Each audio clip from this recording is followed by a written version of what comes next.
ଆଜି ଜୁନ୍ 1 ତାରିଖ ସାଧାରଣ ନିର୍ବାଚନ ଶେଷ ପର୍ଯ୍ୟାୟରେ ଯାଜପୁରରେ ଆମେ ସୁସୁଆରେ ପହଞ୍ଚିଛୁ, ଯାହାକି ଗୌତମ ରାୟ ଯିଏ ଛିଡ଼ା ହେଇଛନ୍ତି ବିଧାୟକ ପ୍ରାର୍ଥୀ ଭାରତୀୟ ଜନତା ପାର୍ଟିର, ସିଏ ମଧ୍ୟ ଲାଇନରେ ଛିଡ଼ା ହେଇ ଭୋଟ ମତଦାନ ଦେବା ପାଇଁ ଛିଡ଼ା ହେଇଛନ୍ତି। ତେଣୁକରି ସିଧାସଳଖ ଗୌତମ ରାୟଙ୍କ ସହିତ କଥା ହେବା। ଦେଖିବେ ଆଜ୍ଞା, ଆଜି ଶେଷ ପର୍ଯ୍ୟାୟରେ ଯାଜପୁରରେ ମତଦାନ ହେଉଛି। ଆପଣ ନିଜେ କ୍ୟାଣ୍ଡିଡେଟ୍ ହେଇ ଆସିଛନ୍ତି ଆଜି ମତଦାନ କରିବା ପାଇଁ, କ'ଣ କହିବେ? ଗଣତନ୍ତ୍ରର ଏ ମହାନ ପର୍ବ ହେଉଛି ନିର୍ବାଚନ। ଏ ନିର୍ବାଚନର ସମସ୍ତ ମତଦାତା ଭାଗ ନେବା ଦରକାର।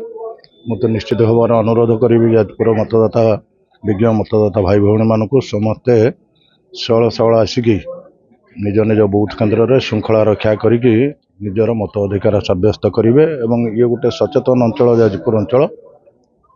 ନିଶ୍ଚିତ ଭାବରେ ସମସ୍ତେ ଆଦରେ ଭାଗ ନେବେ। ନିଜ ମନପସନ୍ଦର ସରକାର, ନିଜ ମନପସନ୍ଦର ପ୍ରତିନିଧି ସେମାନେ ତିଆରି କରିବା ପାଇଁ ସକ୍ଷମ ହେବେ।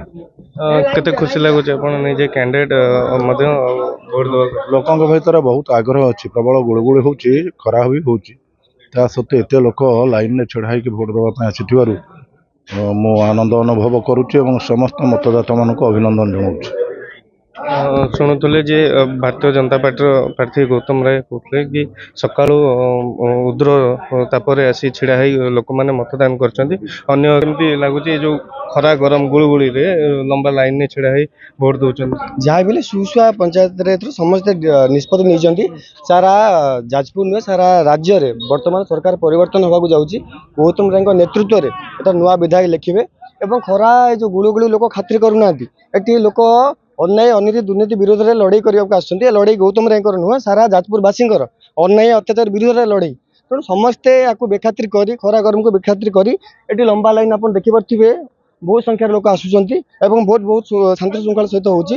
ଯାହା ବି ହେଉ ଲୋକ ପରିବର୍ତ୍ତନ ଚାହିଁଛନ୍ତି, ଏଥିରେ କୌଣସି ପ୍ରକାର ସନ୍ଦେହ ନାହିଁ। ଦେଖିବେ ଅନ୍ୟ ମତଦାତା ମଧ୍ୟ ଅଛନ୍ତି, ତାଙ୍କ ସହିତ କଥା ହେବା।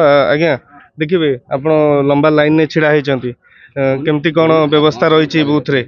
ଆଜ୍ଞା ବହୁତର ଭଲ ବ୍ୟବସ୍ଥା ଅଛି। ଭଲ ଗୌତମ ବାବୁଙ୍କୁ ଭୋଟ ଦେବା ପାଇଁ ସମସ୍ତେ ଉତ୍ସାହିତ।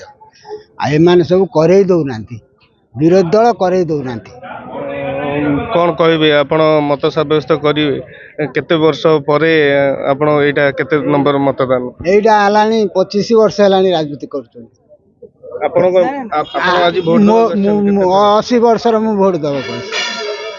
ଏଥର ଯାହା ଶୁଣୁଥିଲେ ଭୋଟର ଚାହୁଁଛନ୍ତି କି ପରିବର୍ତ୍ତନ। ଯାଜପୁରରୁ କୃଷ୍ଣଚନ୍ଦ୍ର ନାୟକଙ୍କ ରିପୋର୍ଟ, ଖବର ଓଡ଼ିଶା।